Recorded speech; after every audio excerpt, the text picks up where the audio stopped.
California elections, the talk around every dinner table in this area and many parts of the country. None of it's great, specifically in Los Angeles. Is there fraud? Was Spencer Pratt robbed in the mayoral race? I'll tell you what, I'll give each of you listening right now $2 and a couple cigarettes to hit like and subscribe. To Hot Mics with Billy Bush. Here we go. Me, right? Right is sharp. That's insane. Billy Bush. What a pleasure. Another compliment. There she is.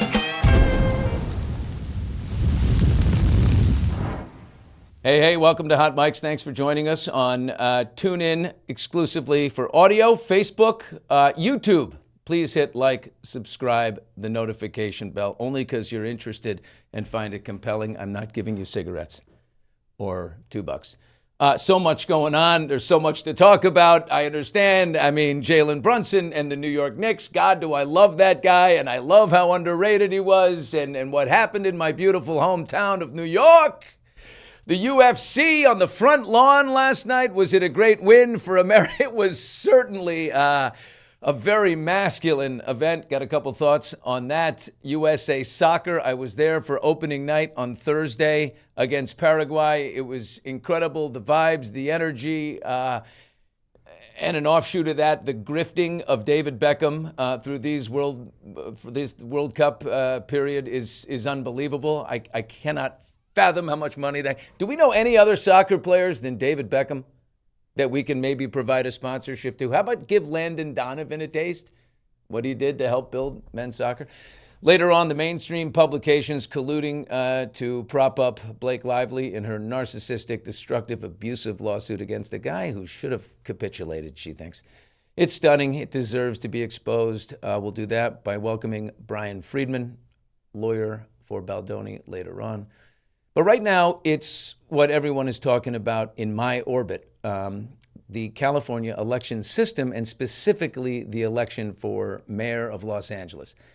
Hot Mics exclusive here with Dean Logan, the LA County Registrar-Recorder, County Clerk, the man who runs the LA County Ballot Processing Center, where you see me standing right there.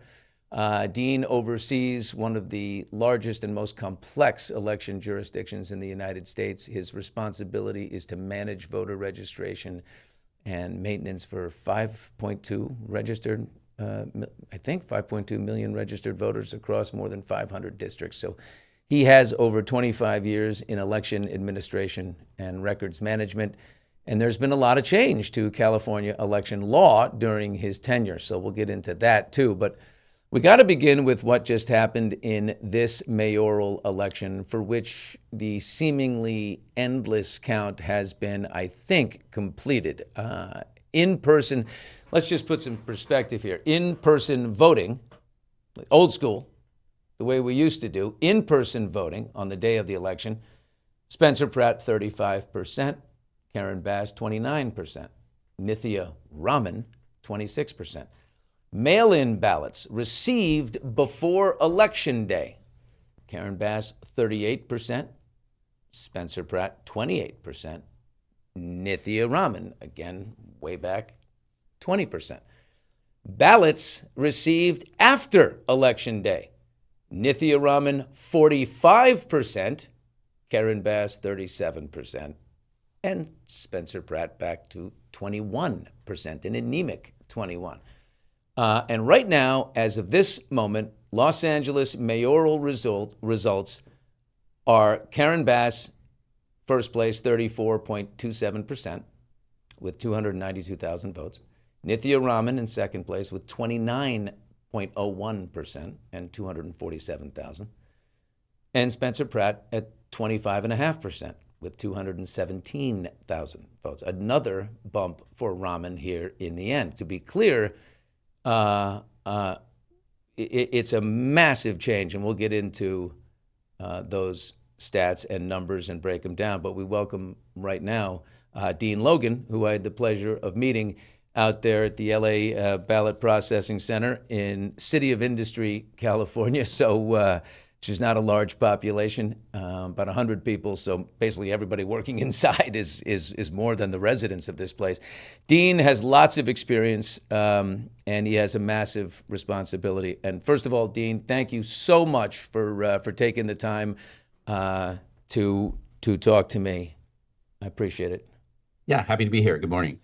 Okay, so to be clear, Dean, you have no say in overall in any kind of changes to election law that have occurred, and we'll get into it, but that have occurred over the last 10 years.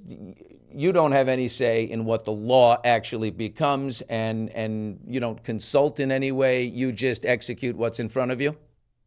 Well, I wouldn't say we don't have any say. I would say that our role as election administrators are to provide operational information and resource information about the impacts of laws when they're being proposed and when they're being debated in Sacramento or in Washington, D.C. But once those laws are enacted and put into code, our responsibility is to conduct the elections in accordance with those laws. All right, so what I'll be asking you shortly is, in the last 10 years, with all the changes to election law, were there any that you thought, geez, this isn't a great idea? But right now, most imperatively, and I don't know that everyone in our LA County orbit is attuned to this, but the Supreme Court, as we speak, is weighing a major decision called Watson versus RNC, Republican National Committee.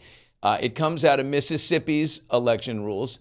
Mississippi had a law allowing mail-in absentee ballots that are postmarked by Election Day to still be counted if they are received a few days after Election Day, a short grace period.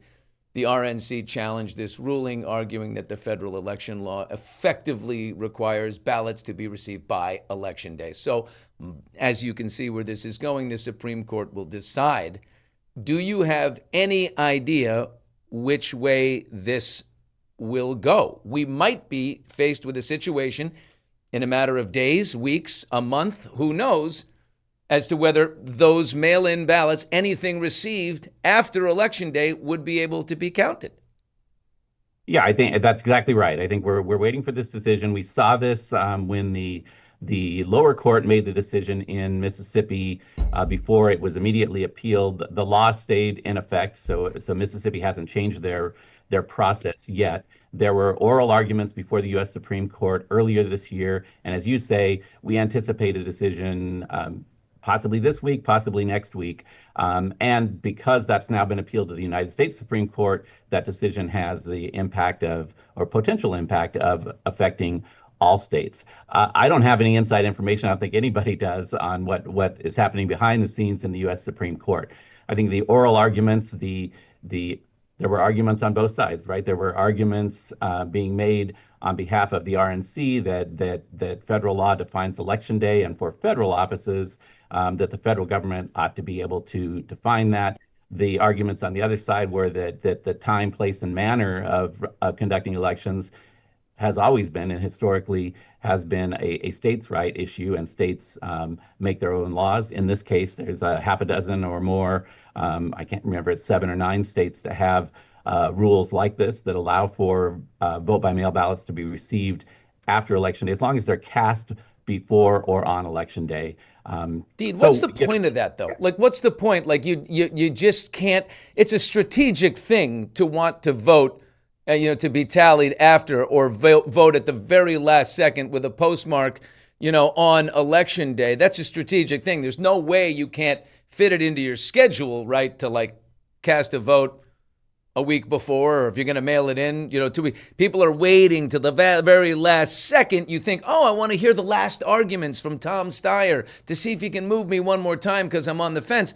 It's just, it's so ripe for people to corrupt it by, waiting to see which way they can tip the scales. Don't you think it's that's problematic?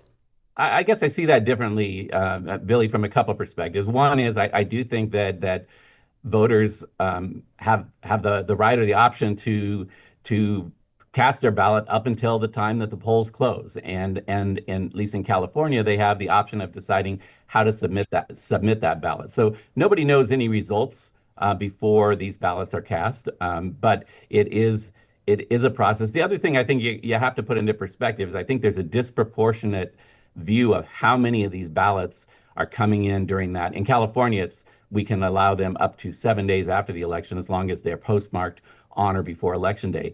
The reality is that's not the bulk of the ballots that are being processed after Election Day. The bulk of the ballots, and in LA County, over 1 million voters returned ballots at our secure drop boxes. So they literally put them in a ballot box, but over 500,000 of them did that in the final hours on Tuesday, Election Day. And those ballots have to go through a process before they can be counted. But they were all in those boxes, secured. There's a full chain of custody before the polls closed on Election Day. So they use that same time period as the voters who voted 2 weeks before the election or the voters who voted on Election Day. Okay. I mean, you'll always get at least one burning box. You're saying every vote that was in the drop-in box, that they all came in unharmed. We have a full accounting of all those ballots, where they came from. We service those boxes on a daily basis. Yes, if somebody, we had the one situation that happened in the middle of the night, and it's in a neighborhood where there were similar activities that happened that night. We were able to identify the identity of the voters on a couple of those ballots. It was a very small number of ballots. Same thing could happen, at a voting location. That's unfortunate, but there is a record of all those ballots. Again, over 1 million ballots that were returned that way. It's by and far, if you look at voter behavior and voter choice in Los Angeles County, it's by and far the preferred method of submitting ballots. Okay, and it's whether or not that's the preferred method of individual, smart, intelligent people who have their books open and are looking at all the votes, or whether it's the preferred method of large groups, union movements, different activist organizations that know how to mobilize people.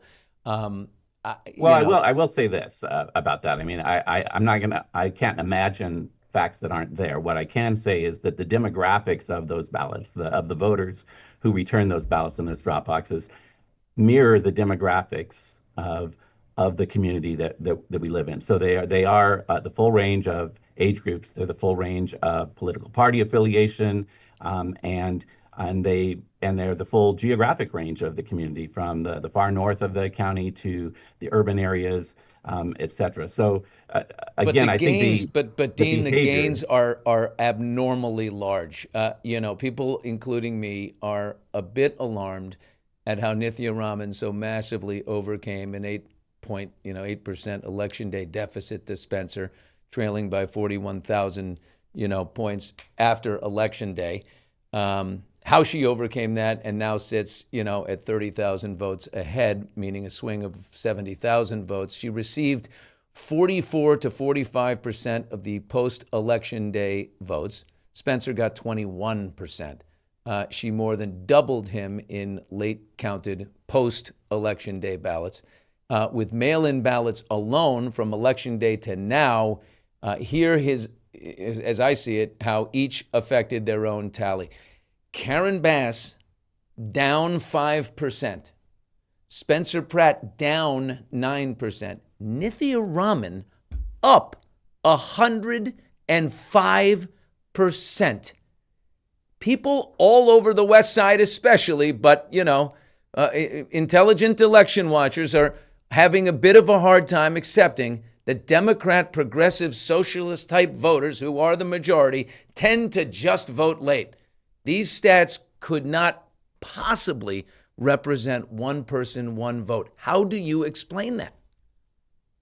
Well, first I'll say I'm not gonna. I'll leave it to the political data analysts and the political observers to talk about the dynamics of the campaign. I'm not on the ground seeing that. I can tell you that this is not. I understand. I certainly understand the queries that are being made here. It's not necessarily unusual if you look at historic contests. If you look in the city of Los Angeles 4 years ago in the contest between Karen Bass and Caruso on election leading up to Election Day, Caruso was in the lead. On election night, in the first results, he was by and far ahead of her. the election day votes were added, that reduced to almost virtually a tie. And then in the post-election ballots, again, not ballots cast after election day, ballots that were cast on election day and returned later in the process, that's when you saw it swing and Karen Bass was elected. Again, those are dynamics that I believe are associated, and I think there are facts to show that they're associated with how the campaigns run, what was happening leading up to the campaign, and how that impacted the voting patterns of the voters. What I can tell you is in terms of processing, tabulating, and counting those votes, those were handled with the same care, the same transparency, the same security as all of the ballots that were cast before Election Day. So it is whether you argue that it's one person, one vote, I would say it is an accurate reflection of the ballots that were legally cast in this election. Right, legally, okay. It is interesting, though, how Nithya Raman, you handle in your office as LA County Registrar, you handle everything. You handle, all kinds of data in there, including recall efforts. Her own district tried to recall Nithya Raman a few years ago. They needed 27,000 signatures to do so. They didn't. They came up a little short, so she remained. And now here she is. Hey, politics. You can bounce back quickly. Now here she is. Wildly popular, and especially in the post-election day count. 105% up, which is astounding when even Karen Bass is down a little bit in post-election. This is you got to admit, this is something you've never seen. I mean, even when you cite Karen Bass versus Caruso in 2022, this is not a swing like that. I mean, she was 5 down, ended 7 up. That's pretty good. But Raman, I mean, this is out of nowhere. She was riding in on the power of something greater than one person, one vote. You would admit. Probably. Well, again, I would say that I think that my impression is that has to do with some dynamic in the campaign. Every election is different. Every campaign is different. In this election, we know that there were active campaigns statewide encouraging voters to wait and see what was going to happen in the governor's race. 60 candidates who were in, candidates who were out, candidates who were expected to get out. I think that had an impact on voter behavior. Within the city, again, I was heads down working, conducting the election. I don't know the dynamics of what was happening on the street. I do know that historically there are on the ground campaigns that do that get out the vote campaign on election day. And I think those historically have shown the ability to have an impact on the later votes that come in.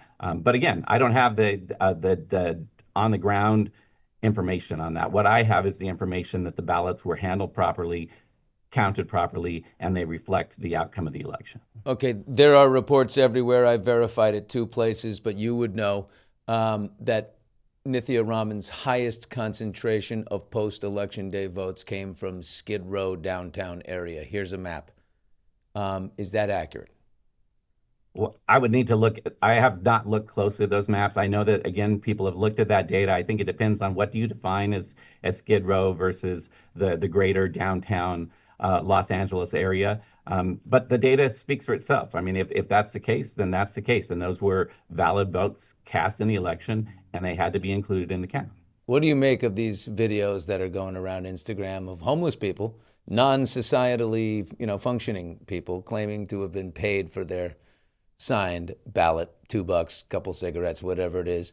Multiple reports of homeless people using a drop-in center as an address, like places that don't have beds, like a shower and a quick meal kind of a place. Is that legal to call a shower and a lunch table your actual address? So a lot there. Let me first start with the videos. I think that the videos, I agree that the videos are disturbing. They're concerning. This started about a month ago when charges were brought against someone who was seeking petition signatures of homeless individuals, and those videos I think are pretty pretty clear that there was illegal activity going on. It resulted in charges. An individual pled guilty. That's something with regard to petition signatures that I believe has been a concern for quite some time, and that's something my office has turned over to law enforcement, where we've heard allegations of that before. Do you think this woman, Ms. Brown, Brenda Brown, who was charged by by the feds, you think that she was fairly charged, right? That this woman was definitely doing something wrong? I believe she was fairly charged with paying for people to register to vote, possibly illegal registrations, and petition fraud. Absolutely. Okay. But I think that the videos that you've seen from last week, where people are interviewed and asked, did they cast a vote? Were they paid to cast a vote for candidates? I think that that has to go through a real investigation, and that's why my office has turned links to those videos over to the district attorney's office, to the Secretary of State, to the Attorney General. We don't want illegal activity going on. I will say, though, you have to follow the facts, right? The ballots. What you don't see in those videos is where did they get the ballots? The ballots are mailed to the address for the voter. At least in one case, we were able to, because the voter or the individual gave her name and her age, and it was ironically out of 5.8 million registered voters, we were able to identify who that voter was. She's not a voter in the city of LA. We don't have any record that she returned a ballot or that a ballot was returned for her. So I think, the concern I have is that those are being represented as what made this huge swing happen in the election. I think those have to be looked at, but I think the facts are very likely to show that wasn't the case. And if it was the case, then those people should be prosecuted. I don't think there's anything to demonstrate that was happening on a broad, wide-scale basis. Do you have extra verification steps on your side in the registrar's office? Do you have your own steps to verify that these signatures belong to these people? Do you can turn it over to the Attorney General or whatever, but do you turn it over because what you see is, hey, this isn't good, and we're seeing evidence that this is, that there's, something fishy going on here? Or do you actually have steps that you take before you turn it over? Both. So we any information we have, and we also definitely indicate that we will cooperate in any effort. To your question on the verification, there's a number of different verification points in the process. When you register to vote, you have to provide your California driver's license number or the last 4 digits of your Social Security number. If you don't have those, you can mark that you don't have those, and then there's an additional procedure that we go through. The reality is, when we get those, we process the registration, we run it through the statewide database for a match to that California DMV number or last 4 digits of the Social Security number. If those don't match, yes, by law, we put you on the registration rolls, but the first time you vote, you are required to show identification to demonstrate your identity. That's the process. That's in the law. Wait a minute. That can't. But hold on. You're telling me? I thought in order to register to vote in California, you can driver's license and last 4 digits of social, but if those aren't available, it can be an employee identification card. It can be a health club identification card. Something you ask for those things, but you don't enforce those things, right? You can then provide a much lesser standard, right? We do enforce that. If you did not have a match to your California driver's license or your Social Security number at the time of registration, once we get that back, run it through the databases, then the first time you show up to vote, whether by mail or in person, you are required to provide a piece of ID. Now, you're right, that list of ID in California law includes a pretty broad variety. I will tell you factually that the number of people that fall in that category is minuscule out of 5.8 million registered voters, and we have never seen, I will say this, we have never seen somebody validate that with a gym membership. I looked at the voters who were subject to this identification check in this election. The vast majority of them provided a passport, student ID, or something of that nature. So how do you this woman, Brenda Brown, who is now, has been charged, she goes down there. How is she getting these people to register to vote if they have to provide driver's license and social security number and all these things, because clearly many are registering that don't.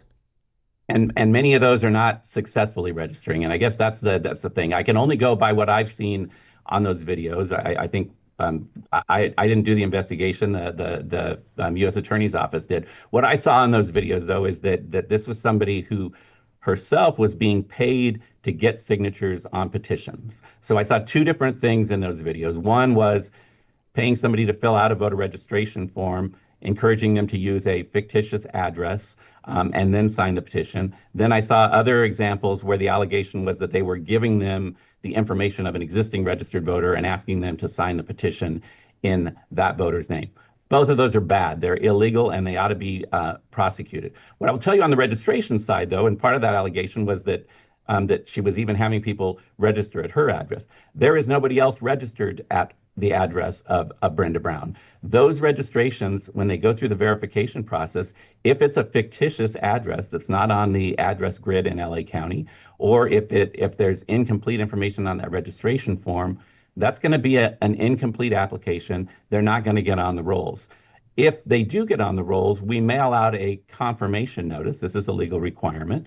If that confirmation notice comes back undeliverable because there's nobody by that name at that address, then that registration is automatically inactivated. It goes into inactive status, and the voter themselves would have to take action in order for that to become an active registration.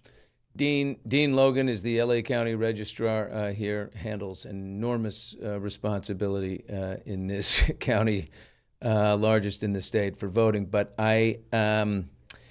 okay, well, it seems to look, voter registration is a big issue, and I think there's lots of people reporting that that ballots are arriving to homes that have been vacated, or that people have left.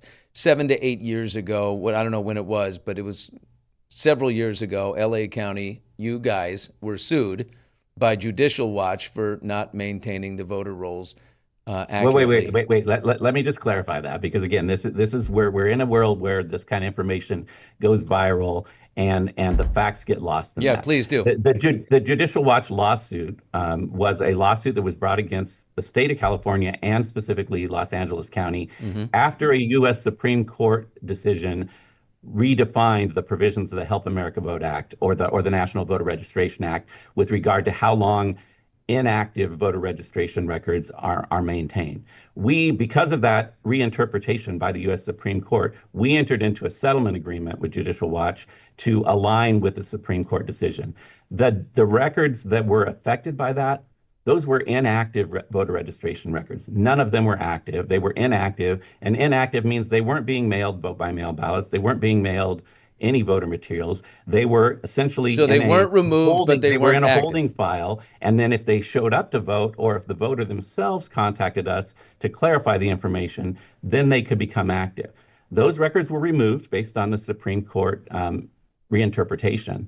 The reality is for voters in California, they can register to vote up to and on election day. So, it wasn't the fact that a bunch of people were removed from the active rolls, and that's how it's been misrepresented, for a variety of reasons. I don't think it was that. I mean, is it more about people not being, it's more about people not being removed from active rolls. I mean, what about people that are gone? I mean, you got Don Wagner. There's a new suit you guys have, was filed on May 20th, 2026. So that's just about a month ago. Well, again, let's be clear on that. Los Angeles County is not subject to that lawsuit because we already entered into the settlement and made the change that they're talking about. That lawsuit. This is a statewide. It's statewide, but it also names specific counties. Los Angeles County is not named in that lawsuit because we do maintain our inactive list maintenance aligned with that redefinition. So after Judicial Watch, you have taken active steps to make sure, are you doing all you can do to make sure that the voter rolls are accurate, and that people who move or leave out of the state or who have died or that these are being, because the interconnectedness available with technology today, there really isn't any excuse, right? I mean, you've got the Social Security Administration, you've got the housing authorities, everybody is connected. It's pretty, right? There's enough. Yeah, so list maintenance activity is ongoing. It doesn't stop. It doesn't stop during the election. It's ongoing. So yes, we do check for deceased. We run our database through the U.S. Postal Service change of address program. And when there's a match that somebody's moved, if it's within the county, their address is updated. If it's out of the county, the registration is inactivated and a notification is sent to clarify that. So yes, those activities are ongoing. If a voter moves and doesn't file a change of address with the U.S. Postal Service, doesn't notify us, or if the state that they've moved to and re-registered to vote doesn't send us notification of that. But aren't you connected? Like if someone moves to Nevada and registers to vote there, you're not automatically alerted? It doesn't, like there's no, they have to tell you? There is no national database of registered voters. Why? You're in the game. Wouldn't you like to see one? That seems pretty obvious to me. Well, I think there's been a resistance. I mean, again, that's a political question, but there's been resistance to national ID and to nationalizing identity in this country. There's a history to that. Would it be helpful to have better cross-reference records? Absolutely. Is the fact, though, that somebody stays on the rolls and doesn't vote, is that in and of itself an indication of electoral fraud? I don't think so. I see that differently. Again, let's look at this election. This election, now we're at about 38% of our registered voters who participated in this election.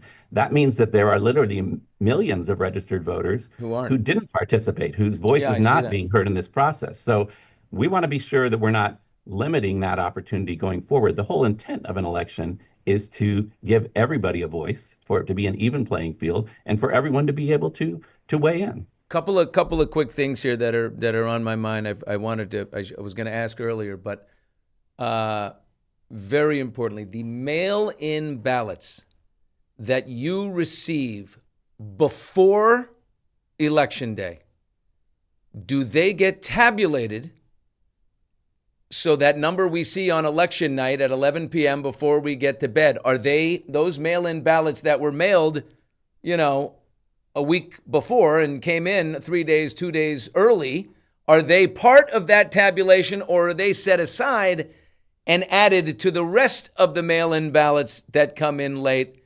Because that would be a big explanation.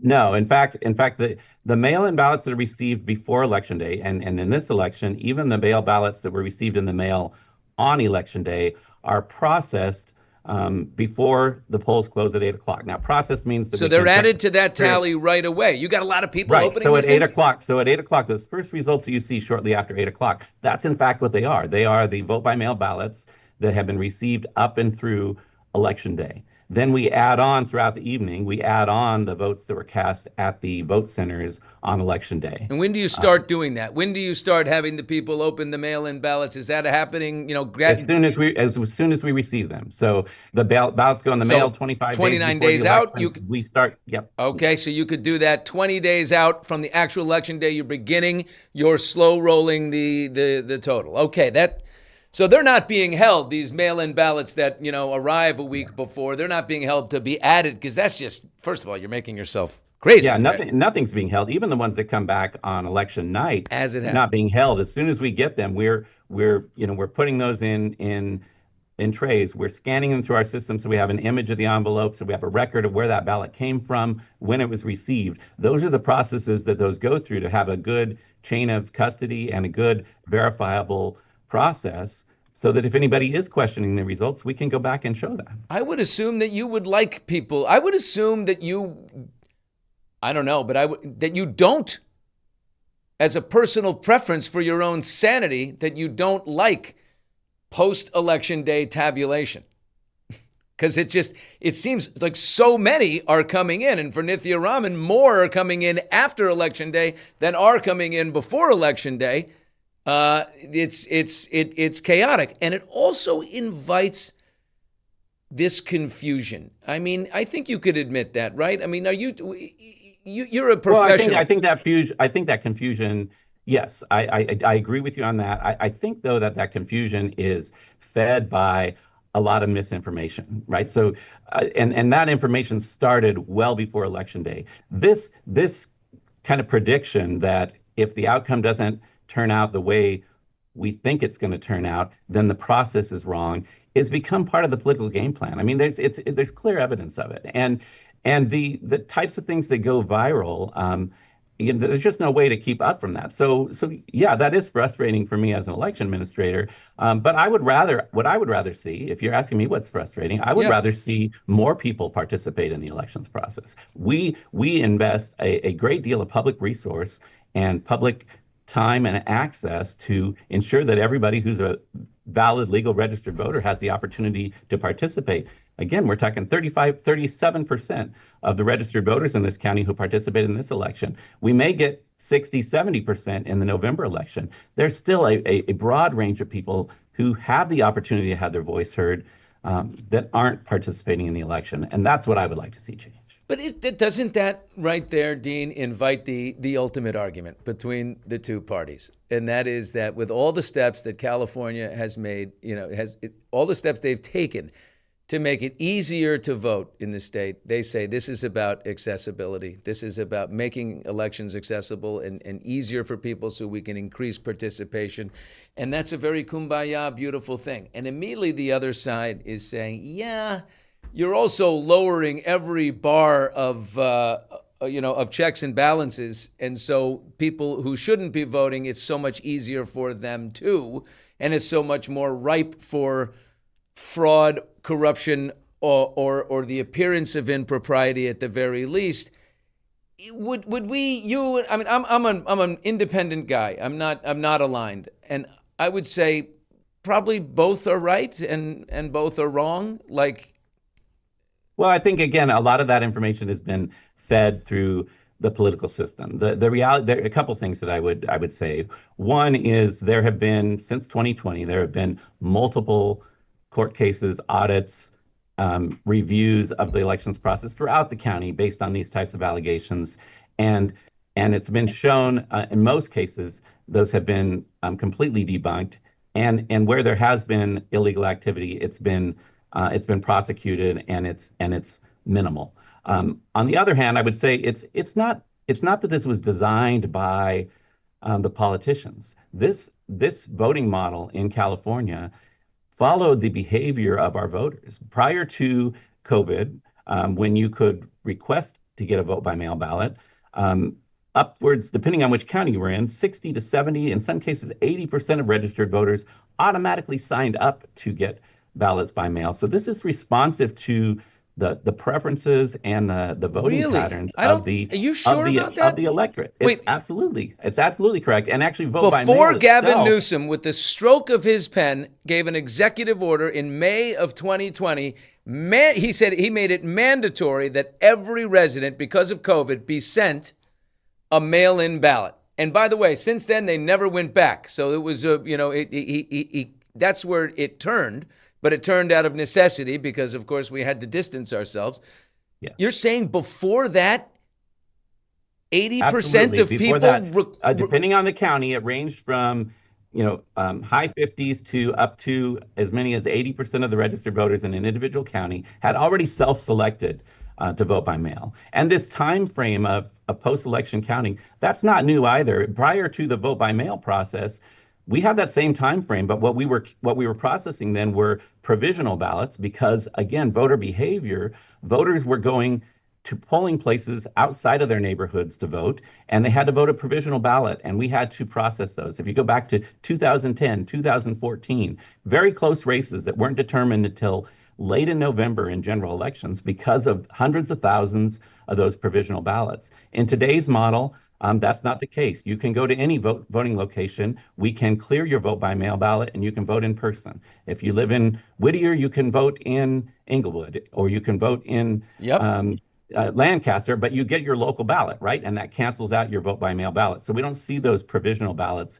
anymore. So, again, there's a lot being made about these sudden changes of the voting process in California. The reality is that they really have mirrored the behavior and the preferences of our voters. And again, I'll point to the preferences of voters who are dropping those ballots off at drop boxes late in the day on election day. I just don't believe that voters would do that if they didn't have confidence that their ballot's going to be counted.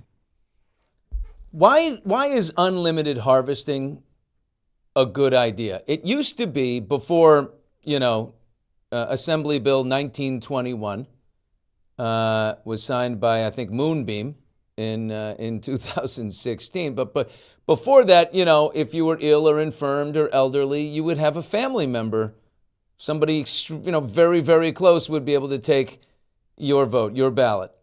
And now it's unlimited harvesting. So I think so. Let's again say that I think harvesting is a triggered term. It's a political term. That's not collecting. There's no legal Let me say definition of collecting. harvesting. Unlimited collecting. Here, I'm going to go to this elderly folks' home and take 1,000 of their vote. I'll carry all 1,000 for you. We'll do that. Well, what that law is saying is that you, as a voter, determine what happens with your voted ballot, right? So, and I say this all the time, and I've said this publicly. We, as a agency, discourage voters from doing that. We say you should control the security of your ballot. As the registrar of voters, I would not put my ballot anywhere other than a ballot box or maybe a mailbox, but I would probably even say just a ballot box, because that's how much I want to preserve the processing of my ballot. But I think that's an individual choice of voters. And again, candidly, I don't know how that how you would even enforce that. We don't know who's taking a piece of mail and dropping it at the U.S. Postal Service. It goes back to the checks and balances. That's why we're legally required to check the signature on that ballot to make sure that it's coming from the voter who signed it. I'll tell you how you make it easier. The voter themselves is making the choice. I'll tell you how you make it easier, Dean. You adopt the SAVE Act. I mean, look, I'm not a MAGA guy, and just because Trump opens his mouth doesn't mean it has to, on something, doesn't mean that all of a sudden it's a MAGA thing for people. It's not for me.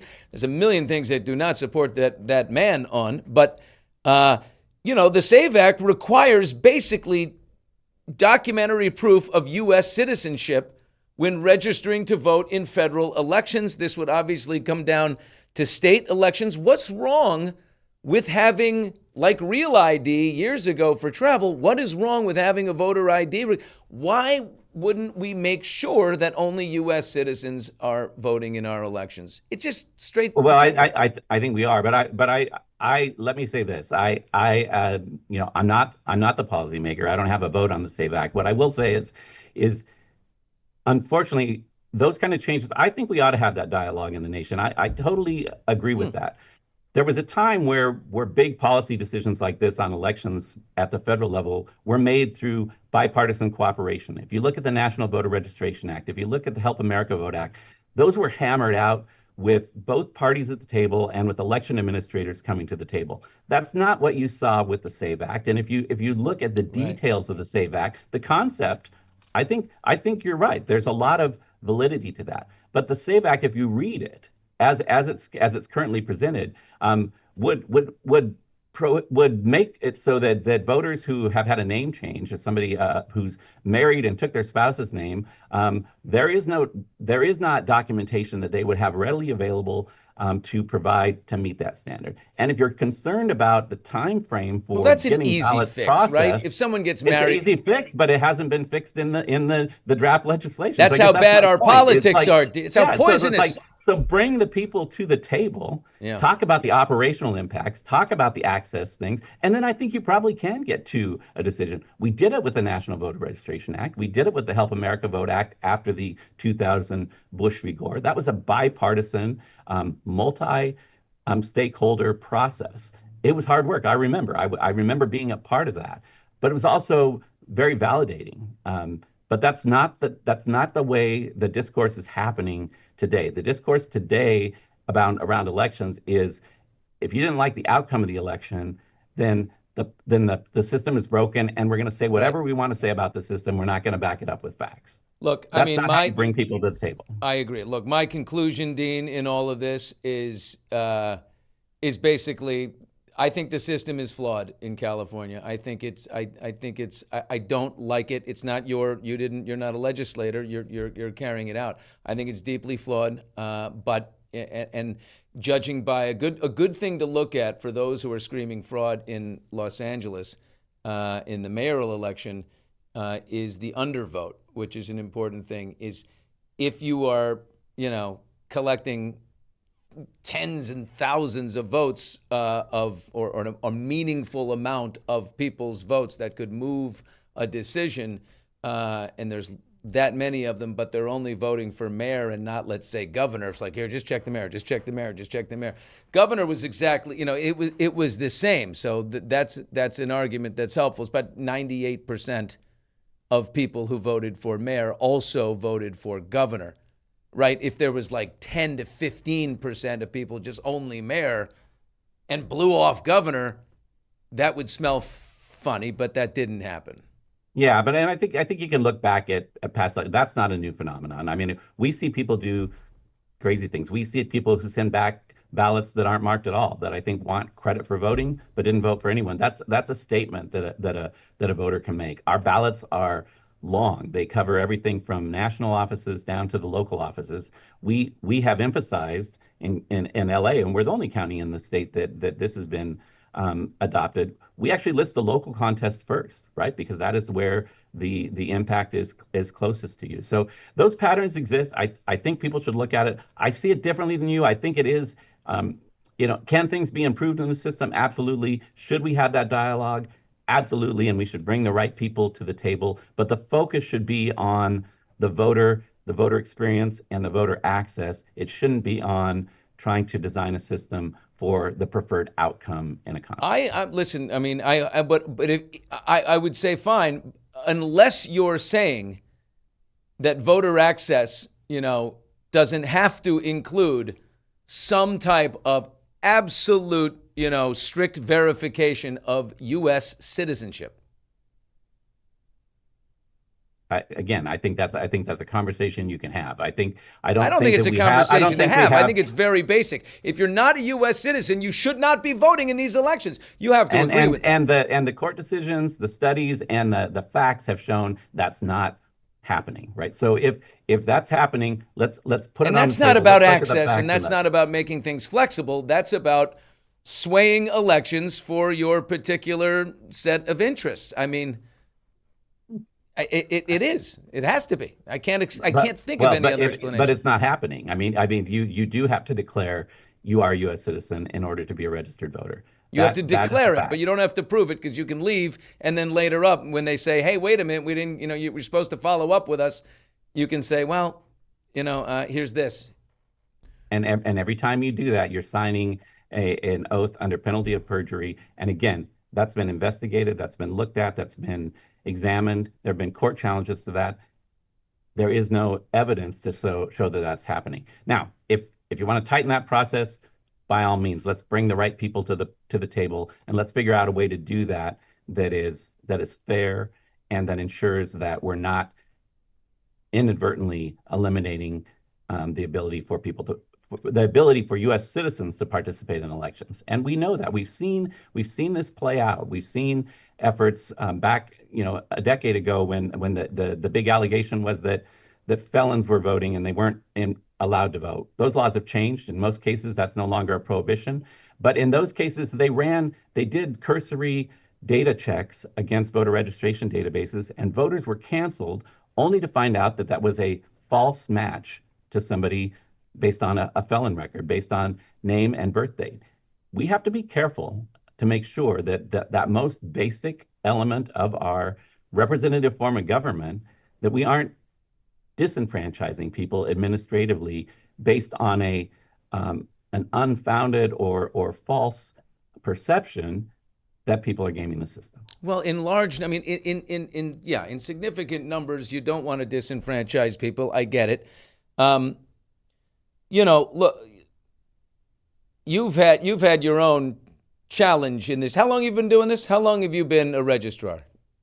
Well, I've been over 30 years that I've been working in this field. Over 30. And you had back in Washington State, where you were the registrar, November 2004 election between Republican Dino Rossi, Democrat Christine Gregoire. This was a big one in your life, decided by an extraordinarily small margin, right? During the statewide 42 votes.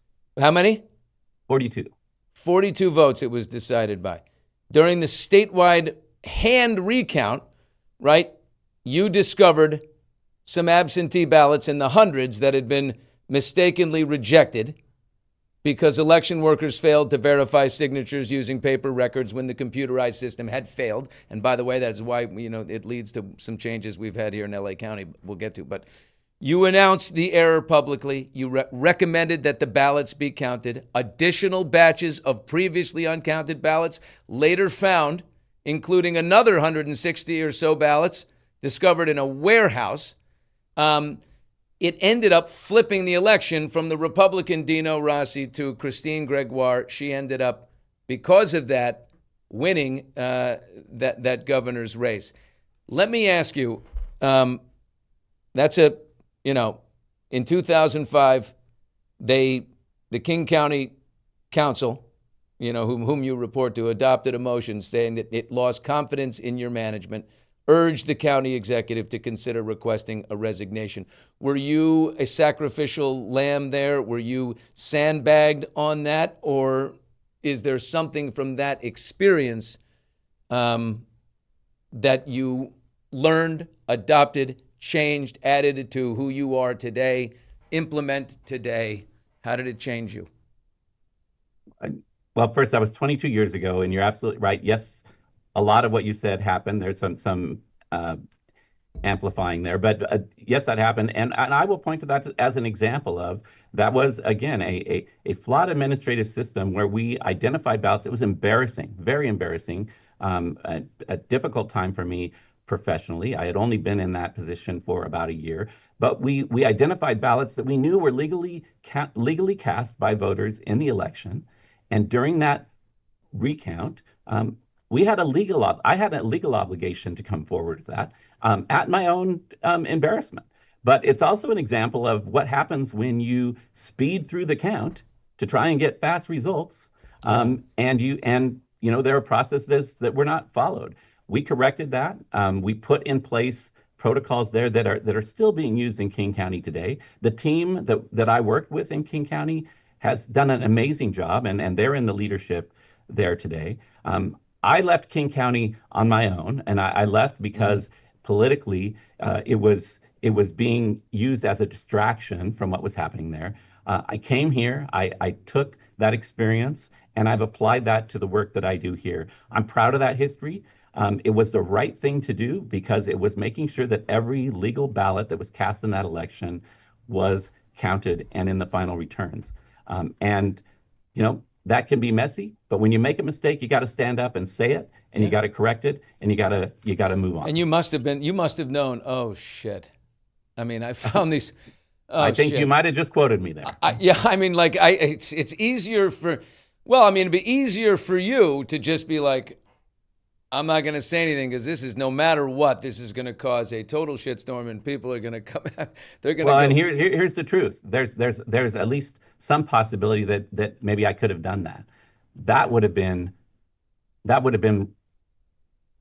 fraudulent. It would have been unprofessional, and it would have been putting my interest above the interest of the voters. And that's just not what you do. People don't have great stick-to-itiveness when it comes to any type of major spotlight. It's much easier to just distance yourself from that. You probably were quite aware. It's not feasible that I continue in this job after I make this decision and report what I have found. You must have known that.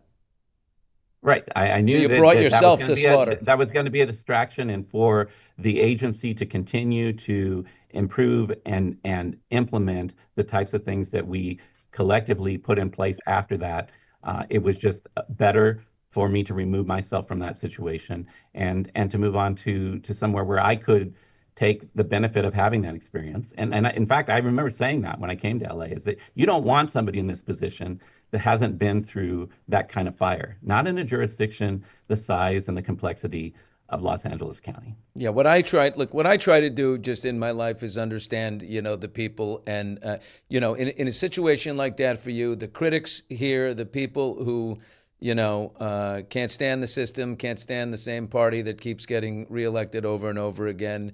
you know, again, it's 2-1 registered Democrats to Republican in the state, and 4-1 here in LA County, Democrats to Republicans. So, but the critics are your critics or critics of the system will say, "Oh God, sure, they got the guy that did that to run LA County.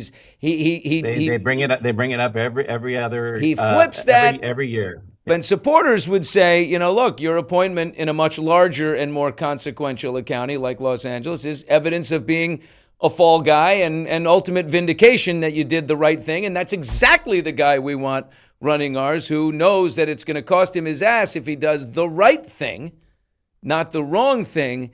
And that's just where we are. That's just what we have. You have to live with those critics. I have to live with those critics. I've been through, you know, a total, you know, effing and the whole thing, and you just put yourself together and you keep going. And you did that. So I want to acknowledge that for you and you know, what you went through. I think everybody in this world, you know, if you can't I appreciate that, and I appreciate your willingness to have the conversation. That's what I think is missing today, is we're not having the conversation. Right. We're throwing out videos. We're pointing at the side that we think is keeping things from happening the way we want them to happen, and we're manufacturing stories. The reality is you got to follow the facts, and you got to, in my case, you got to focus on who's the core end user here, and that's the voter, right? It's making sure that we have a voting process that allows voters to participate and ensures that when they participate, that their vote is counted. How old were you when you counted your first election? Were you like an 8-year-old kid who was like, you know, who was running for, you know, like grade school? Well, I worked, I guess that is a true story. I did work on my first campaign when I was 10 years old. It was for a local official in my home community who was the official that ran the election. So I saw at a very young age how this process worked. I was mesmerized by it, fascinated by it, and that led to a career. I've tried to leave this field a couple times. I was an elected official myself for a period of time right before the Bush v. Gore election. I got pulled back in to work by the way, in a Republican Secretary of State's administration in Washington. And I've carried that forward. And the work that we've done here in LA to adopt a voting system that's publicly owned and publicly operated is reflective of that kind of commitment to a process that serves voters. I assume you're a registered independent. I'm registered to vote, and I am registered with my party of choice because I have the right to participate in my party's primaries every 4 years. Dean, too. if you tell me you're a Republican right now, then no one can. No, I'm guessing you're not. No. You should be independent, Dean. I think you have to give up that. I was a registered Republican. I gave it up. And I'll tell you what, I gave it up because the vitriol between the two parties, like we just described, is so shitty and so terrible. And it's all about, don't you think our political process is about power and not people?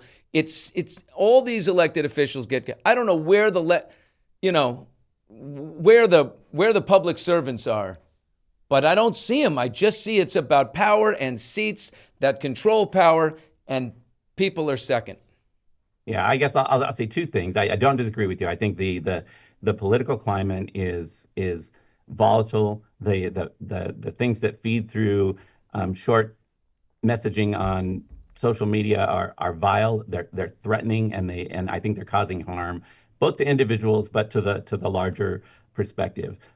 I will say this about the partisanship is I think the best thing that we can demonstrate is that it doesn't matter what party the election administrator is. It doesn't matter what party the elected officials are. If we have the proper safeguards in our elections process and the transparency and the security of that process to demonstrate the validity. And that's what I strive for every day. I think, look at the results. If I can tell you that there's never an election where I'm happy with all the results, right? So I'm not doing anything that influences those results. I am representing the voters who actually took the time to show up and cast their ballots, and I'm making sure that their voice is heard.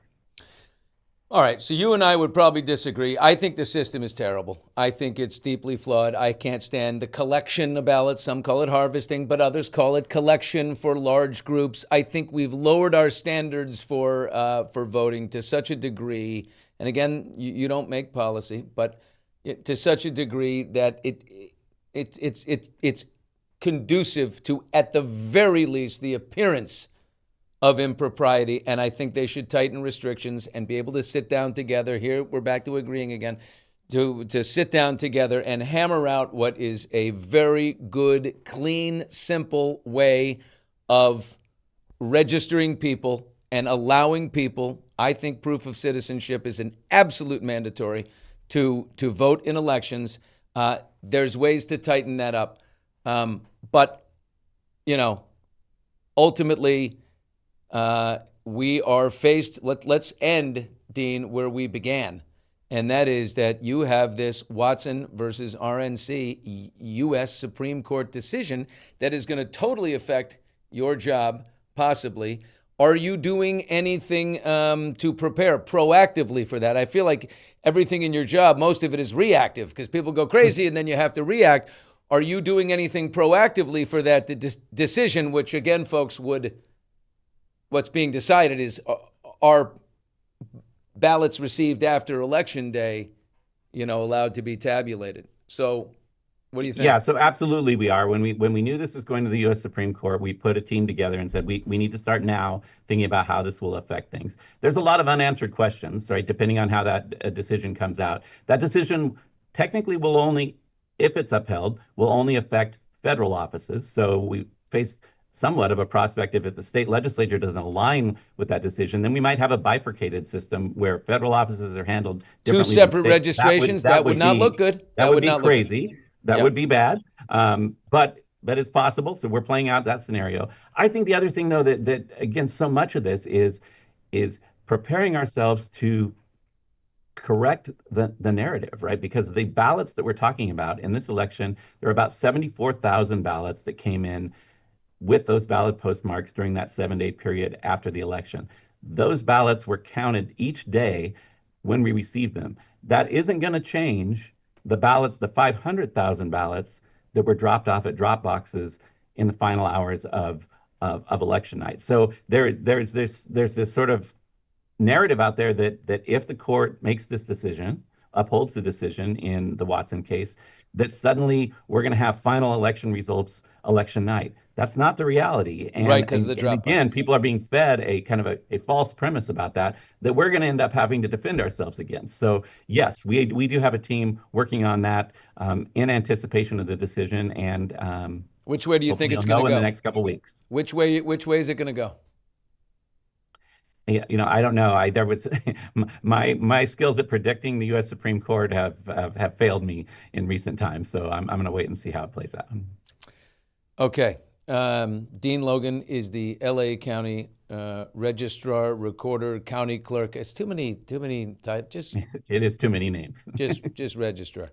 I really appreciate your time, man. Thank you very much, and I enjoyed meeting you. Watching the center's incredible. How it's just the LA Ballot Processing Center. Dean came out to say hello to me, and so we and then we connected afterwards. And I just appreciate you being here. Well, thanks for taking the time to come out and see it in person. And I think that makes a difference. And thanks for the conversation today. Yeah, thank you. There he goes. He's got a big job, Dean Logan. Let's see, it's comment section here. This is, okay. No one's going to be happy. Let's just decide off the bat before we go into the comments. Maybe it's better not to go in the comment section.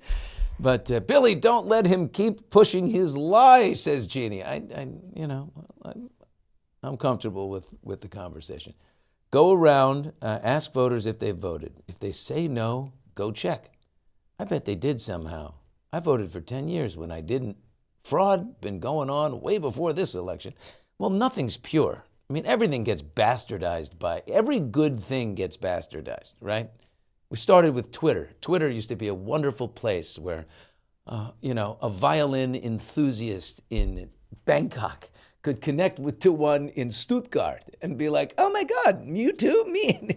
It was so nice. And then over time, anything. And my big problem with the election system in California is that the more you lower guardrails to an election and make it easier and easier. And here you can have, it's easy to register, it's easy to vote, someone will pick up your vote. And the more you lower these, you're inviting the worst amongst us to bastardize. I mean, Twitter at least was like, took some time, and eventually the bad apples take over. But with, something as core as a core democratic right in this country, I can't think of anything more important than the right to vote. You can't change anything if you don't have the right to vote. And that is so easily accessed means more easily bastardized to me. And I just think, I don't know. It's the one thing I would run on if I were to get in there is I would demand that, proof of citizenship. I just don't see how we don't, benefit from that. Anyway, there's a few things we didn't get into, like, this signature verification, the steps. They have taken steps in LA County that, as they learned from a year ago, people hear that, wait a minute, they check someone's signature on a ballot to 40% of what's on record as their signature. And if it's 40%, close enough, then it's good.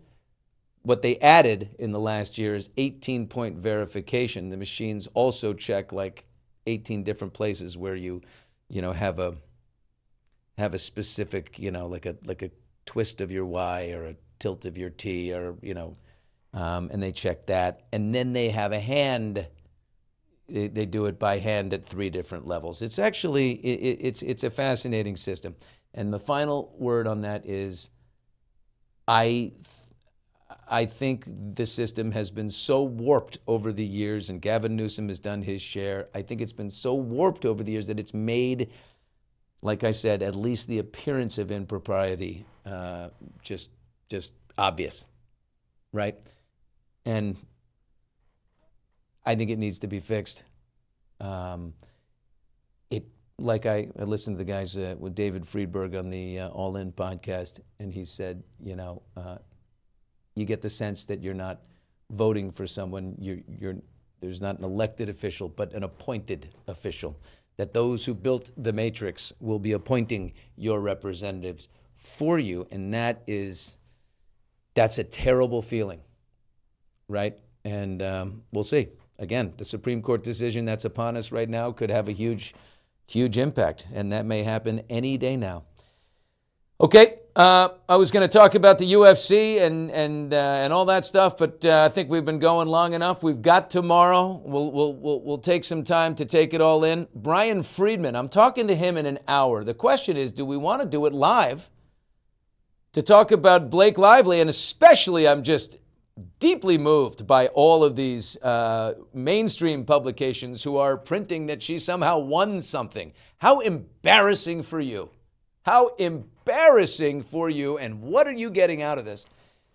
Do we talk to Friedman at 11 live, or do we tape it and roll it back tomorrow at our appointed time of 9 a.m. Pacific, noon Eastern? Steve, do you have a feeling about that? Here's Steve. Well, actually, I wanted to do a little research right after the show and see what was going on exactly, because that would dictate what we would do with the show. But I'm not afraid to go live. We like live. Not afraid? Not afraid. What do you guys want? Do you want to go live with Brian Friedman? Do we roll it back tomorrow? I don't know. We'll see. I think we might tape it and roll it back. We got a couple lives in there, but here come the live. Now everybody wants live. Live.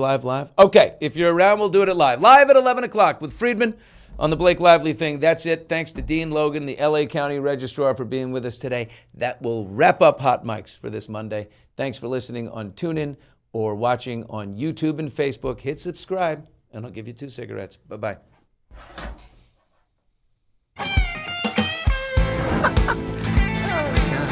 Doing me, right? Right is sharp. That's insane. Billy Bush. What a Another compliment. There she is.